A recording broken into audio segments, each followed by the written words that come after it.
Hi everyone, Dr. Amin here. Happy Tuesday.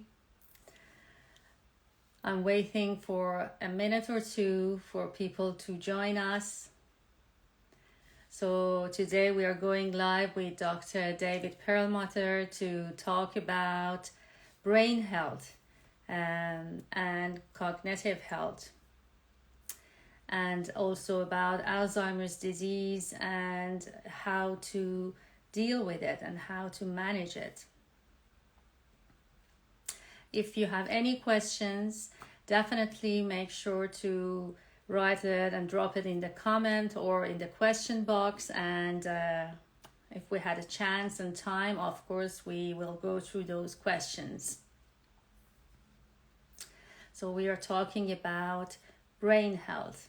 And Dr. Perlmutter is a board certified neurologist with extensive experience in cognitive health, Alzheimer's disease, nutrition, lifestyle, preventative care. So it's very interesting.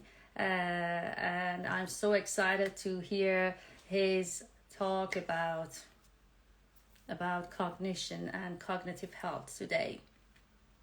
If you have any questions, do not hesitate and put it in the comment box. So I'm going to invite him now.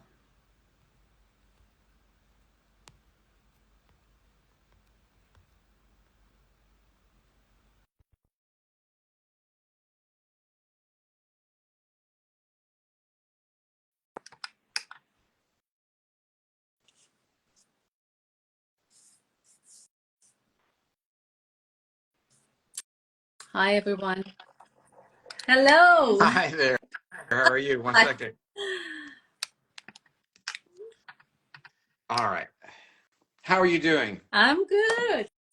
Thank you. That's Thanks for good. being here. It's great to have you here on this platform today. Well, I am delighted to be with you. Going to actually put my phone on a tripod so I don't have to hold it. But It's a good what are we idea. talking about today? Can't wait.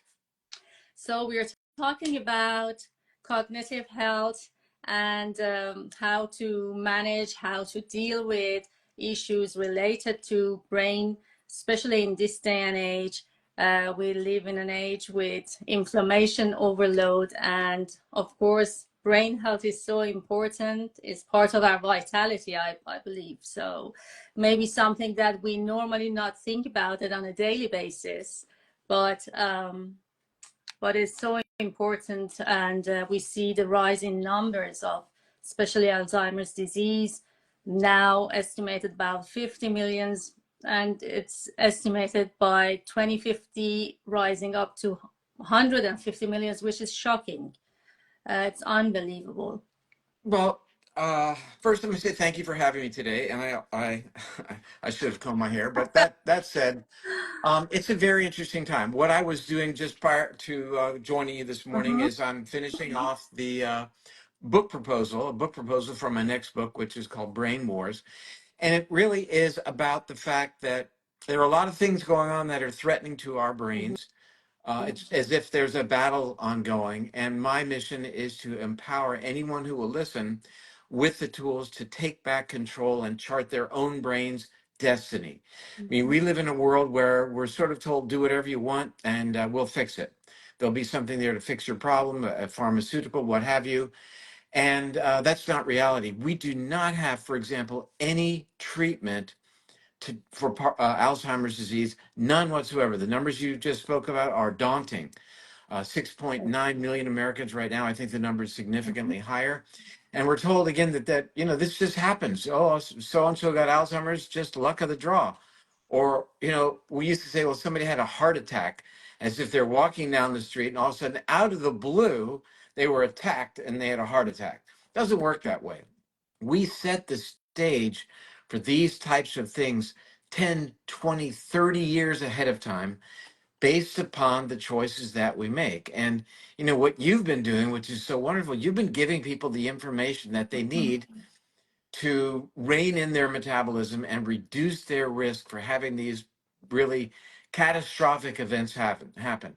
A heart attack is an event. You know, we don't look upon Alzheimer's, for example, as an event, but it's just as devastating, and it happens over a longer period of time.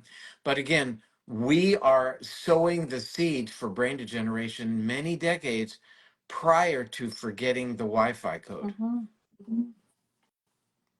It's a nightmare. I mean, having worked myself 6 months in an old age psychiatry unit in beautiful city of Winchester, part of my GP rotation, I was every day with these people. Not only their families are suffering and so distressed, but the patient themselves, I mean, in such a state, all the agitation. So I don't think anyone wants to get to that state. You're right. I think that importantly, and we're getting a comment from somebody right now. She said, "Yes, it is. Just put my husband into care. This is awful. Yeah. It's awful for that person, that woman who just posted that." So nobody wants to end up in care. I mean, that's the thing people dread the most. It's not cancer. It's not having a heart attack. It's being reliant upon others for their activities of daily living, hygiene, etc. But ultimately, it isn't the patient who suffers as much as the family, anywhere near as much as the family. I've been, this is my chosen profession for the past 40 years, so uh, I can't calculate a number of patients and families that I've worked with, but to be very transparent about the whole thing, I was, I held my father's hand when he just about died, just before he died with Alzheimer's disease. I watched what it did to a brilliant brain surgeon, my dad, and for whatever reason, I was out of the room when it actually happened. My wife was in the room, and she said, "It's time to come back." So, having said that, I know, believe me, I know. And this person who just posted, uh, please understand, I've been there. I know what it's like. And, you know, um, it doesn't have to be that way. Alzheimer's is a metabolic condition that reflects the changes of our body's metabolism. How can we fix that? Well, we can fix it by reining in our body's metabolism, by eating less ultra processed foods, exercising, and getting a good night's sleep. That's half the battle right there. Three pillars are: get a good night's sleep, eat better. We'll talk about what that means, and exercise. That's it. That's better than anything the pharmaceutical industry has developed or probably will develop over the next decade or two. I want to be clear, though. I'm all for the research looking for drugs. I'm excited about the new developments. I think it's great. But meanwhile, we have the tools right now. And so people need to know this. They need to know that these tools are there and available, and do these things now, and don't end up in the situation where a loved one is going, or you are going to go into assisted living. Nobody wants that. I mean, we're training our bodies, right? Train for your brain. Ooh, I like that. Train for your brain. Yeah, someone was asking, is there a light at the end of this tunnel? You bet. Absolutely. It may sound that I'm pessimistic. I'm anything but pessimistic, because it's a revolution happening right now where we realize finally we're going to shift away from our dependence on the pharmaceutical miracles. We're getting away from that and taking our own agency over our brain's destiny. That's what my work is about. It's what my new book is going to be about, giving the tools so that you're in charge. Because if you offload that to others, they've already dropped the ball. And again, I hope that they come up with something. I would have used a drug with my father, my very own father, if it were there. Yeah. Doesn't exist. But I think that they're brilliant people in research. They're going to come up with something. And having said that, I'm not saying Ozempic for one and all, but I am saying that there's some pretty exciting research coming out right now with that class of drugs called GLP-1 agonists that might very much have a role to play in preserving and protecting the brain, because these drugs target metabolism. Again, we're back to that whole idea of metabolism, and not on this notion of beta amyloid being the cause of Alzheimer's. Let's just be clear, it is not. No, I mean, we hear about diabetes type 3. I don't know. I mean, but it is metabolic dysfunction and it's insulin resistance. So just how to reduce the risk. What are you mentioned about lifestyle, sleep, nutrition, and physical activity. If you can go a little bit more into details, that would be great. Sure, but let me first by saying number one, Mm-hmm. the number one thing to do on the list. And everybody says, well, where is he going to go now? Is it going to be exercise? Is it going to be a magic supplement? Getting enough sleep? What's it going to be? Wear a continuous glucose monitor? What's number one on the list? And number one on the list is to reevaluate your belief system. Meaning, we've been led to believe, again, that do whatever you want in your life. You want to park yourself in front of the TV and eat chips all day. That's cool because we've got a cure right around the corner. Mm-hmm.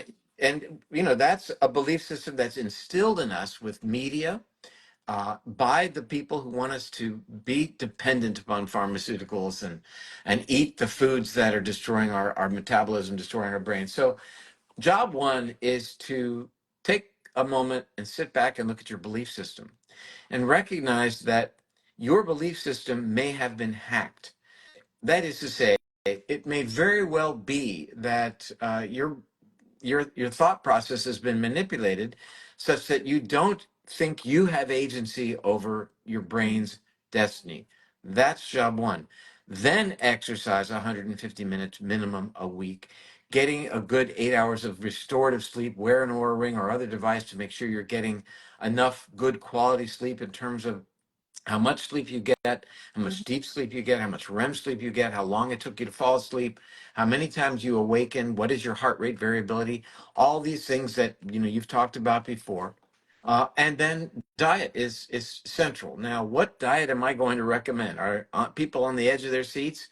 And I'm going to say that I'm not going to choose a diet except for choose a diet that keeps your blood sugar under control. And it can be eating foods that end in a vowel, or I don't care what it is. But Mm-hmm. if it keeps your blood sugar under control and nurtures your gut bacteria, I'm in. Mm-hmm. Lots of colors, predominantly plant-based, but if there's animal protein, I'm all in. That's what I do. But plenty and plenty of good, colorful fiber for your gut bacteria. We cannot underestimate the incredible central role of the bacteria upstream of so many mechanisms that make a good brain go bad. Mm-hmm. That's it. So people should wear a continuous glucose monitor. Figure out what is happening to your blood sugar during the course of your day. What is the effect of exercising in the morning or the evening? What is the effect of not getting a good night's sleep? What is the effect of this food or that food? Do nuts spike my blood sugar? What about my morning oatmeal? What about not eating till noon? How does that play out in terms of one fundamental mechanism, and that is your blood sugar? And not getting a fasting blood sugar once a year, that's not appropriate. I was going to say pathetic, and it is pathetic. That's what we're told to do with our annual blood work. We'll do your fasting blood sugar once, and we'll have a sense as to what your blood sugar is doing for the other 365 days. We can do better than that. We can do better than that. Maybe that was like 50 years ago practice. Now with all these gadgets we have, I think at least we can do a research and study on ourselves for 2 to 3 months. I think That's that's true. education. And I'm not suggesting everybody needs a continuous glucose monitor for the rest of their lives. No. But you just said that was practiced 50 years ago. And I'm going to say that, unfortunately, that still Yeah. remains the standard of care. And that's very, very unfortunate because, again, we can do better. Um, Continuous glucose monitors are available. They do not require a doctor. I keep a good supply of CGMs at the ready. There you go. There's some continuous glucose monitors. I don't know if you can see those. Those are some Dexcoms. So I'm ready to go on my CGMs. That's for sure. So how long you've been wearing them and Oh, what have you I've found? been doing this for a couple of years. Let me just see if I can Mm-hmm. tilt my phone back a little bit more. Is that possible to do? Okay, there we go. I'm just gonna, there we are. See, that wasn't so hard. Yeah, So I've I'm been doing this for a couple of what years. what And was your finding on on this? My finding was I'm doing a good job, actually a very good job for a person who's going to be 70 next month. Mm-hmm. And that there were some surprises. I was very surprised initially, and I should have known better, that my blood sugar went up the way it did when I started running.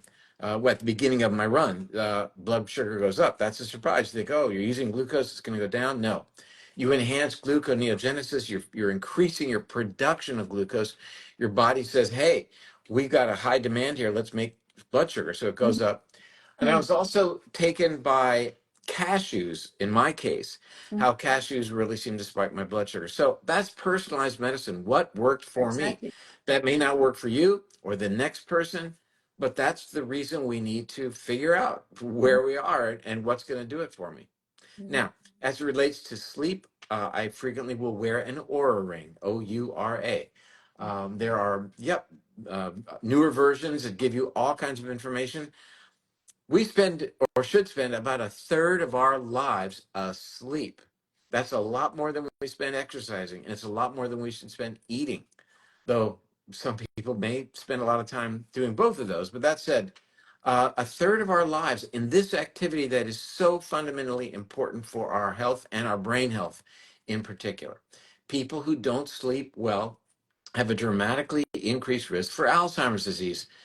That's nothing we are being told. We are being told, who cares about your sleep? We've got a drug. That's central to our conversation today. That's bad messaging that challenges belief system, and it can instill itself in a person's belief system such that they feel lack of power. And the word doctor doesn't mean healer, it means teacher. So that's what we're doing right now, is giving people this information. They need to regain their agency. They need to become the architects of their brain's destiny. Yeah. Yes.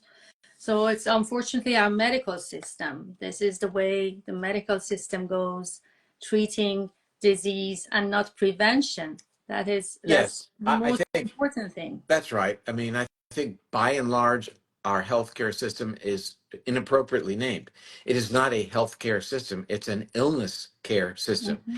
It is reacting to whatever you come to the doctor with. I have a pain, I have a tumor, I have whatever I have. Okay, I have high blood pressure. We'll fix it. We're going to react. I'd like healthcare to be instilled in America, and for it to be proactive. We're going to keep you healthy. That makes economic sense. It's the kinder thing to do, and it relinquishes or it redirects the decision making to the individual, and I think that's really very, very important. It's very important. I totally agree. We see, of course, more two-thirds of people affected by this disease are women. Why is it? Due to their hormones, as Dr. Mosconi has talked about hormones so much, estrogen, importance of estrogen in brain health and cognition, or is it the brain structure, or women are more at stress, higher stress during their lives, or stronger or more active immune system, or ApoE4 gene activation? I'm not 100% sure, could be due to all of these.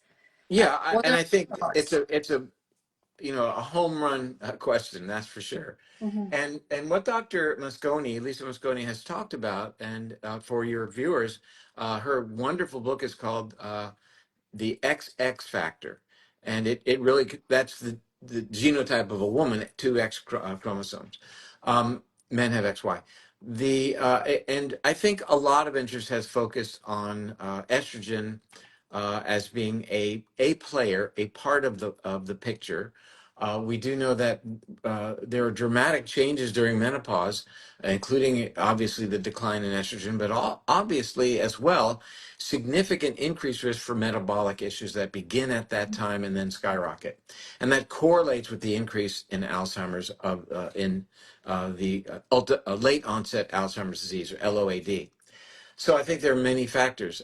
One idea that's been proposed is that pregnancy exposes women to different genes in their body, the genes of the developing fetus, and that might enhance autoimmunity. That might be playing a role. I think stress is certainly at play, and I think importantly, changes in the gut bacteria are at play as well. I think, unfortunately, it is fair to say that traditionally not as much interest seemed to be expressed in diseases that affected women more than men. Less research, less funds for research. I'm calling it, as this is factual material. My hope is that changes. All of the studies had been done on geared at finding drugs to treat men. Yeah. Let's be fair, based upon a man's weight and a man's metabolism. But hopefully, more inclusivity will be forthcoming as it relates to research with respect to women and even children. Children are not small adults. Mm-hmm. Their physiologies are completely different. So when we look at the utilization of drugs and the prescription for children, more needs to be considered than simply cutting the dosage back based upon their body weight. There are a lot of metabolic things that are different in children in comparison to adult men. So we'll see that coming. But your point is certainly well taken, and I hope it certainly will serve to reiterate or to strengthen what I've been talking about today, and that is the real attention that needs to be focused on getting to be metabolically healthy and staying in that place. These are pretty straightforward tools. They are. So what about physical activity? We keep hearing different types: physical, walking, running, jogging, and it's so confusing. Strength training. So what is good, or all of them are good I to think I do, think at least do something? anything that gets you out of the chair is going to be good. Mhm. Some things are more appropriate based upon your age, mobility, and balance. The last thing you want to do is compromise yourself by falling and hurting yourself. Mhm.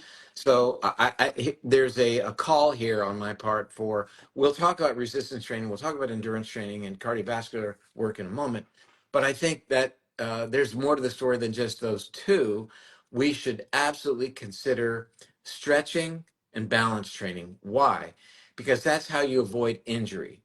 And that's important, because if you get injured, then your exercise program stops. And that's not going to be good for you. It's going to only be bad for you. So a study came out last week demonstrating, interestingly, in fact, I don't think it's out, it did come out last week. I think I read the preprint. It was and I wrote a blog about it. Interesting report showing that 150 minutes of exercise a week is effective in reducing risk for over 300 diseases, many of them metabolic. And what the study was about was the so-called weekend warrior, meaning people who are not able or choose not to exercise during the course of their work week. And then on the weekend, they get their 150 minutes in. So, 2.5 hours worth of exercise. And it turned out that doing that, exercising in that way, had about the same benefits as people who spread it out over time and do less exercise but more frequently. That's good to know. So people who can't really get to the gym after work, or they have family obligation, whatever it may be, knowing that you can get an hour and a half in on the weekend, or 2.5 hours rather, split it up Saturday, Sunday, or other two times during the week, looks like it's just as effective. I think that resistance exercise is really very important for a number of reasons. We want to increase the production of various chemicals called myokines from the muscle that target the brain, things like eresin, BDNF, cathepsin B, and even lactate. Mhm. And of course, these things are also produced when we're involved in some kind of aerobic activity, especially if we push it to high intensity, which I think is a good thing Mhm. uh, based on what you're able to tolerate. And then that's personalized medicine, that's for sure. A very, very general ballpark, talk to your healthcare provider before, is 180 beats per minute minus your age. So now all your listeners are doing the math. And of course, that number is highly variable depending on your cardiovascular health, what medications you may be taking, etc. How do you know what your pulse rate is when you're exercising? Because you look at your wearable device, whether it's a Fitbit or your Apple Watch or whatever it may be. Get a sense as to what your pulse rate is doing while you're doing an aerobic exercise program. So it's fundamental. It is fundamental. If you want to live long and prosper and have a brain that's along for the ride, you've got to, by all means, dedicate at least 150 minutes, if not more, to exercising during the course of your week. Yeah. So exercise and workout, staying active is very important as a preventative measure. And also you mentioned sleep. But again, my patients, I keep telling them sleep is important, but they say, hey doctor, I can't sleep no matter what I do. I wake up in the 3, 4 a.m. My sleep is disturbed. So what's your advice to these people who struggling Well, with sleep? I mean, we It's should deconstruct each complaint. The idea of waking at 3 or 4 in the morning is a patient. Another patient is a patient who can't fall asleep. Another patient is the one who awakens multiple times during the night. And other patients feel as if they sleep for 8 hours, and yet when you look at their sleep tracker, you see they never got into deep sleep, never had REM sleep, whatever it may be. So there's no global advice for sleep in general, but there are multiple things people can do. For the individual who awakens at 2 or 3 in the morning and doesn't know why, I think probably the biggest thing to consider, or a couple big things to consider are number one, that they are probably being triggered to awaken to urinate. And the simple solution there is to avoid caffeine in the afternoon or evening and not drink water at night. A lot of people have a tendency to put a glass of water by the bedside such that when they are going to sleep, they drink some water, they wake up, they drink more water. Try to train yourself, if in fact you awaken during the middle of the night like that, to not do that. Mhm. That's probably one of the biggest issues. There it is. I keep this by my bedside at night. It is a corksicle. It keeps water nice and cold because I like cold water. And I like my room to be very cold at night. Another point, get your room down another couple of degrees. There's a company called Sleep 8 that actually makes a mattress that gets colder during the course of the night, then warms up in the morning. The reason I do this at night is because I get thirsty and I don't have to get up, so I'm okay. But not Mhm. everybody can say that. For people who have difficulty falling asleep, they should be looking at what time of day did they exercise, how late did they eat, how much alcohol did they consume that evening, which may also awaken people in the middle of the night and find difficulties going back to sleep. Um, and maybe the room isn't as dark as it could be, or as cold as it could be, or there could be ambient noise, or their partner may snore, Mhm. and that may not kick in until the middle of the night. There are lots of things to consider. A wonderful book is called Why We Sleep by Matthew Walker, Mhm. and I would encourage people to take a look at that. Very, very helpful and useful measures to help with our There you go. sleep routine and hygiene. Yes, very important. So with nutrition, you mentioned we wanted whatever diet type, we wanted to be no that big spikes of sugar, high and low, high and low. Any other suggestions with good nutrition? I know I hear you always talk about olive oil Yeah, and I was just coffee, going to go there, and I nutrient. think, yeah, Mhm. I think it's really important for people to eat fat. Mhm. 10 years ago, I think that I probably would have been arrested for saying that or something. I mean, what kind of doctor would tell people to eat fat? Well, we've eaten fat for a couple 100,000 years, and we're here today. So there's something very healthful about eating fat. The question is, what kind of fat do you eat? If you eat modern processed seed oils, that is powerfully threatening to your health, your metabolism, and your brain. Your brain is 70% dry weight fat, and it is built from the fats that you consume. So, eating good, healthful, anti inflammatory, polyphenol rich fats, like you mentioned, extra virgin olive oil, organic if possible, avocado oil, certainly fish oil as a supplement, these are the types of fats that our bodies desperately want. When we challenge our bodies with these modified seed oils, the corn oil, the canola oil, then we are setting ourselves up to build a brain and build every cell in our bodies out of inferior material. And we're going to foster a fundamental mechanism that destroys a good brain, and that is inflammation. So that's why we want to avoid those Oils on the shelf in the grocery store in the clear bottle that have been there for 6 months and will probably be there for 6 more months and still look good. Uh, we need to avoid those. We need to be concentrating on good oils and eating more of them. I mean, actually drink at times if I don't have enough on my meal, about a full liter of olive oil every week. So, Oh, you know, and look, that's one of the central players in the Mediterranean diet as well. So there you go. That's the justification. very interesting.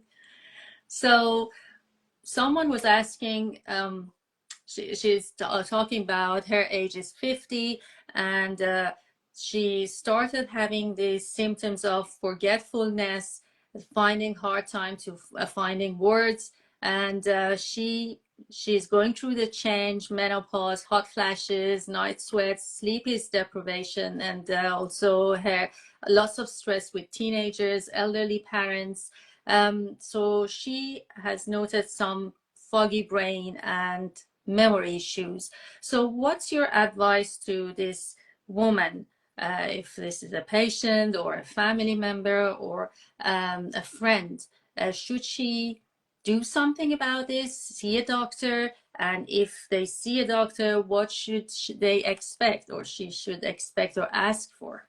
Any testing, genetic testing, screenings? Yeah.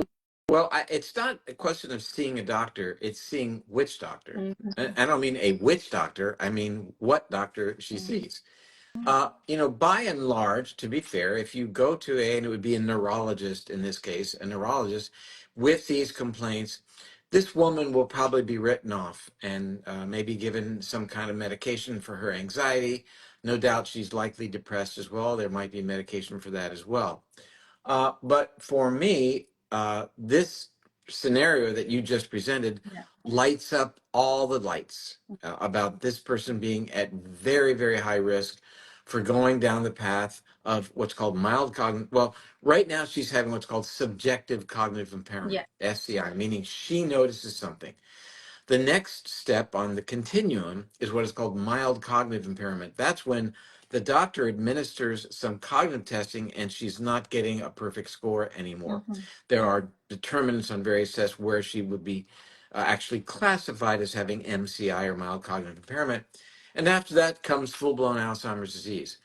We don't want to go anywhere near that. And Alzheimer's is a metabolic condition. So now is the time where aggressive metabolic therapy has to happen. Get the blood sugar under control, get the blood pressure under control, get the exercise to start happening, as I described earlier. Buy an Oura Ring or other device to measure your sleep and figure out how that's working out for you. Change your diet such that you do improve your blood sugar. Nurture your gut bacteria by eating a lot of colorful vegetables high in polyphenols.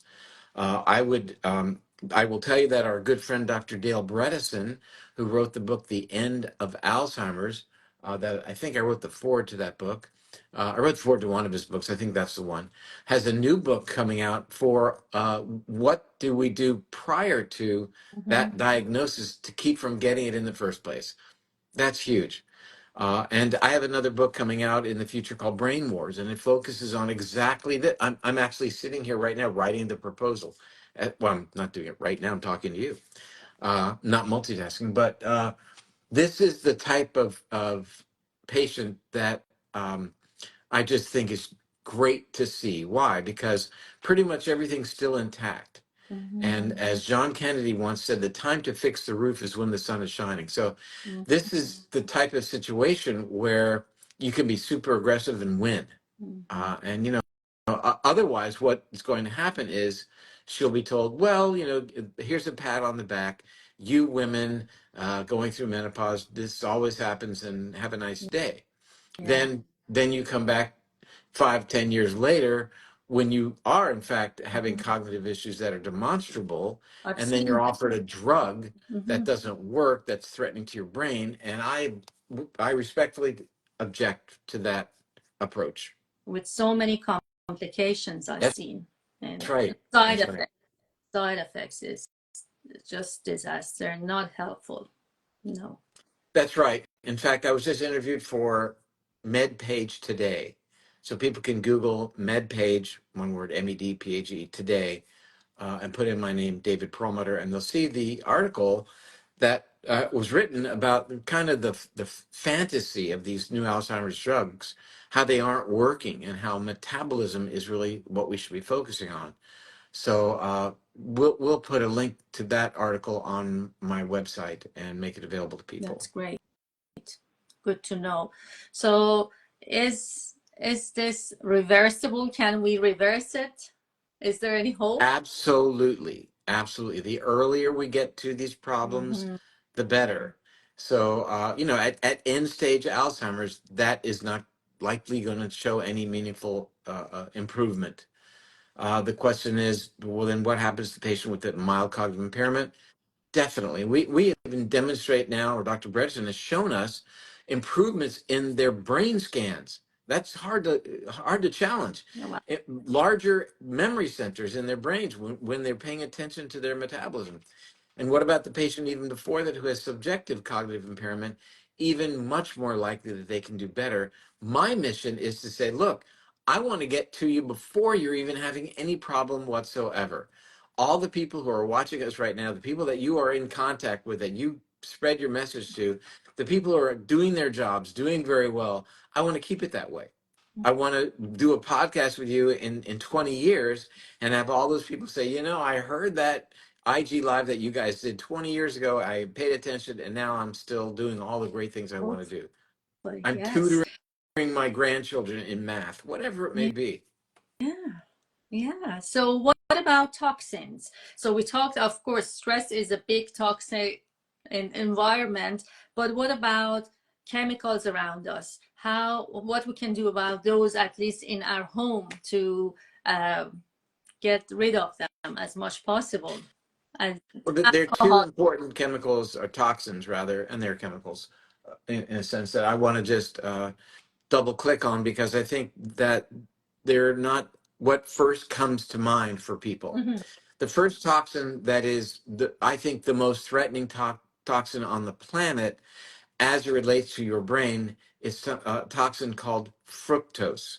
Now, many people have never heard of this strange toxin called fructose. Well, fructose is a sugar and it's found in beverages and it's found in 70% of the packaged goods that we buy in the grocery store. And it is number one, the most threatening toxic event to brain health that we know of. Why? Because it's everywhere and people are all consuming it. We could talk about kind of more esoteric toxins like lead, cadmium, mercury, aluminum, arsenic, bisphenol A, various things, phthalates that are around, of course. But the fructose story is huge, especially in that we are being told to eat these foods. They're being perpetrated upon us, and they directly threaten our metabolism, and as such pose a clear and present danger as it relates to the brain. The second thing that I think needs to be talked about is the air that we breathe. Now, again, we could talk about various toxins that are getting a lot of play these days, like microplastics and various things in our water, fluoride, for example. But I want to just really emphasize that one of the biggest threats to our health, brain health, metabolic health, and other aspects of our health, are the particles in our air that we are breathing, these PM 2.5s. They're called PM 2.5s because it means they're 2.5 microns, that are throughout our home environments and very much in our outdoor air environments as well. And this situation is becoming much more aggressive with all of the wildfires that we are now seeing.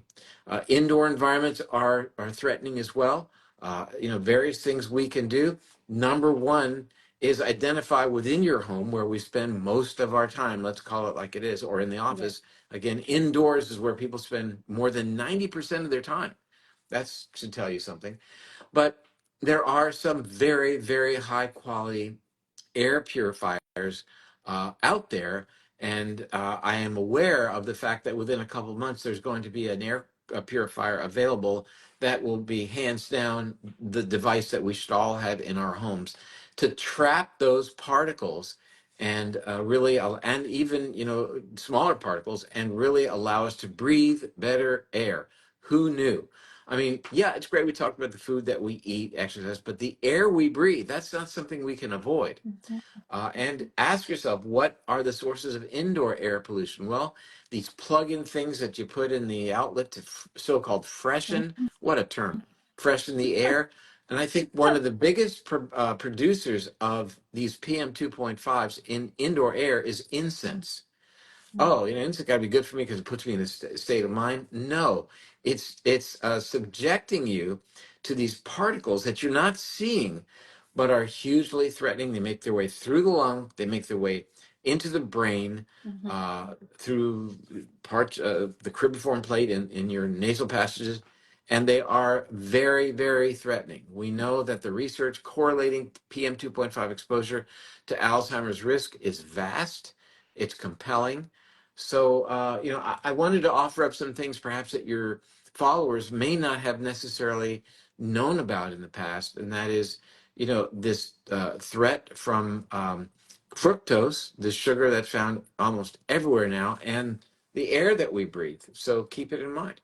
For years we've seen, for example, in various places in the Orient, like China and Japan, that people would go outside and they would wear masks. Yeah. That's not an unreasonable recommendation. Mhm. And I'm not saying all the time, but when there's an air quality alert issued for your area, like in the Northeast last summer, and even in the Northeast right now, today, as you and I are talking, there are fires burning in New York and New Jersey. If you don't want to be smelling that stuff, it's not a campfire. Don't bust out the marshmallows. This is toxic stuff Mhm. that is threatening to your brain. So there are some easy steps people can or measures can take as of today, just following our Instagram live and just try to clear their homes. Fructose, guys, as well as all those candles, scented candles. At least this is the least we can do to help ourselves. Yeah. And let me make another recommendation. First was Dr. Lisa Mosconi book called The XX Factor.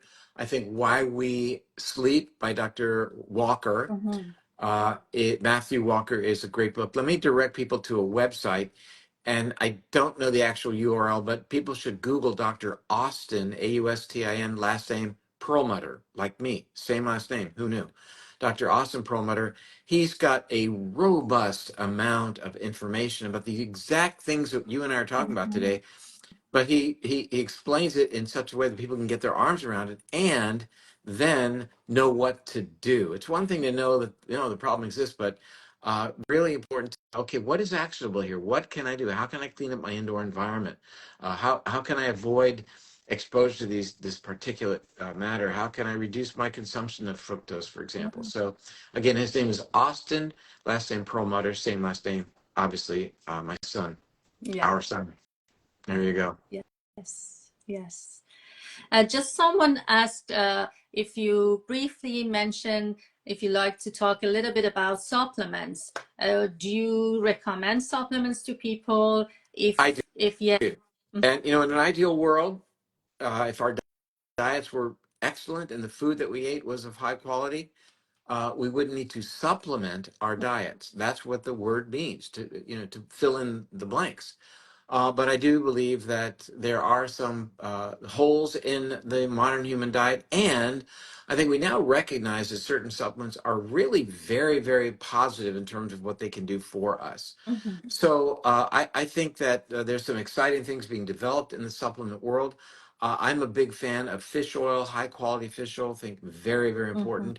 I do like probiotics. I do like magnesium as a supplement. I think that by and large, people are not getting enough magnesium based upon what they're getting from their diets.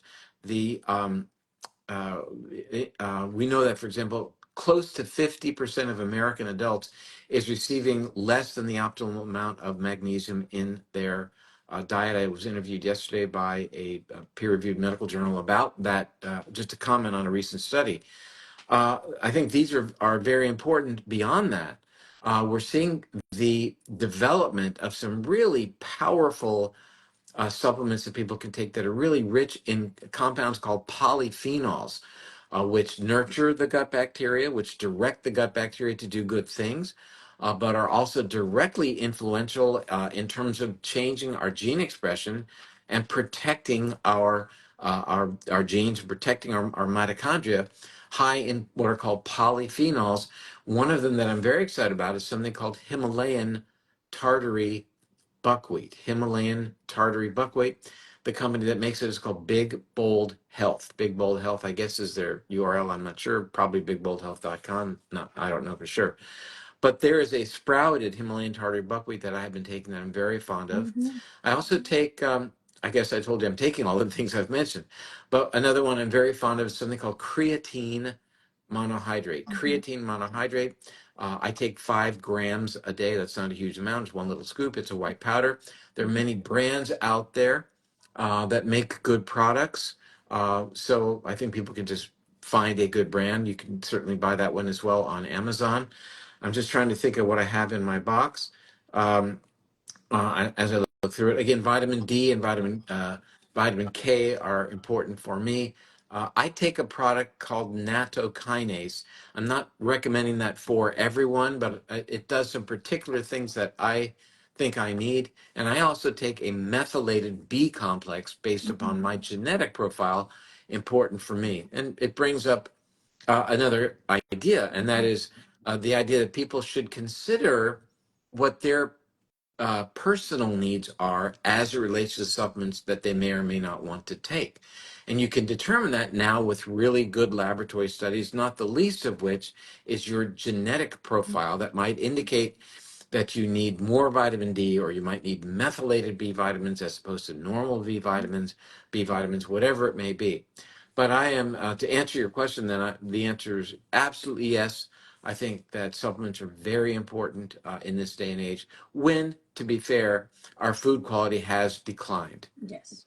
Yes. What about someone asking about melatonin? Do you have any thoughts on or recommendations on I melatonin? think that we are just beginning to unpack the potential of melatonin to do good things. Well beyond its role in terms of helping let us fall asleep.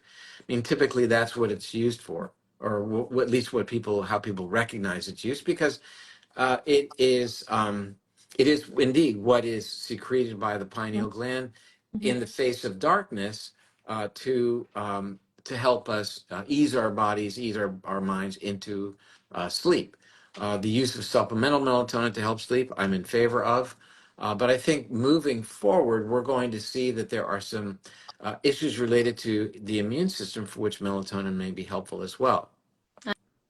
And then you mentioned about GLP-1 agonists possible help with or microdosing. I keep hearing about the microdosing and studies happening for brain health that we will see Well, how it goes. actually, the studies with respect to brain health that have been published, the one published in May in the New England Journal of Medicine evaluated over 100 individuals for a 3-year period of time. Mm-hmm. And they actually received daily injections of a particular GLP-1 agonist drug, and they had Parkinson's disease. And what the treatment group versus the placebo group showed was that their Parkinson's disease was totally arrested. It didn't get any worse over 3 years. That's breathtaking. That is, it is the first time I've ever seen any pharmaceutical or other treatment for that matter treat the fire, not just the smoke. We've had drugs for Parkinson's for decades to treat the tremor, to treat the rigidity, but now to see somebody actually focus on treating the fire, the underlying disease, breathtaking. I'm not saying all Parkinson's patients should jump on Ozempic or something like that. I am saying that this study again tells us Mm-hmm.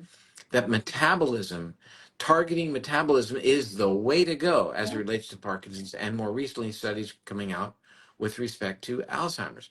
Now, the reason that this drug was used in a Parkinson's population is because we know that there are metabolic defects in Parkinson's patients. We know that um, if you're a type 2 diabetic, your risk for Parkinson's goes up 42%. And that's really what sort of paved the way for them to say, well, let's try this interventional trial and see what happens. We've seen interesting results in one poster presentation at the Alzheimer's Association International Conference in uh, August of this year, showing significant reduction in shrinkage of the brain in Alzheimer's patients treated again with the GLP-1 agonist drug. Again, I only tell you this not because I'm wanting everyone to jump on Mm-hmm. Ozempic or Wegovy or whatever it may be. I'm simply saying this strengthens our case that these problems are metabolic and therefore reining in your metabolism, getting your blood sugar under control Yeah. early on in life when you're 20 or 30 Mm-hmm. is the key Or to paving the way to child. brain We health. You see all bet. these kids. We see That's kids right. with diabetes. It's, I mean, it's mind blowing. It's crazy what we're seeing, but I think we have to deal with this. Well, Otherwise, I came up in a time when there was no such thing as type 2 diabetes. It was called AODM, adult onset diabetes yeah, mellitus. And the reason I say that is because then what happened after a few years, we started seeing this occurring, as you well say, in children and adolescents, that kids are getting diabetes for crying out loud. So they couldn't say adult onset anymore. So they no, called it type 2 as opposed to the autoimmune disease type or 1. insulin resistance. I mean, I started checking fasting insulin in my kids population, and I see sometimes very high levels of insulin. It's So scary it's because if you are a type 2 diabetic, you have dramatically increased your risk for mm-hmm. Alzheimer's as much as fourfold. Alzheimer's is a disease for which there is no pharmaceutical treatment. You cannot become a type 2 diabetic if you choose that. You choose not to become diabetic, you will reduce your risk dramatically. And how do you not become diabetic? You start to pay attention to what you're eating. You get a CGM and you see what your blood sugar is doing, and you exercise and you get a good night's sleep. Getting a crappy night's sleep the next day, you Mm-hmm. are insulin resistant or more insulin resistant than you were the day before. So poor sleep translates to dramatically increased risk of diabetes and as such, Alzheimer's as well. Dr. My Perlmutter, it pleasure. was an honor to have you here today. I'm so delighted we got to spend some time together. My hope is that somebody in the IG universe uh, found found this somewhat inspirational and will make some Very, changes. very useful. Thank you. Very informative. And I hope to see you again soon. Count me in. Good to see you Thank as you. well. Bye Thank you. bye. Have a great day. Bye, everyone.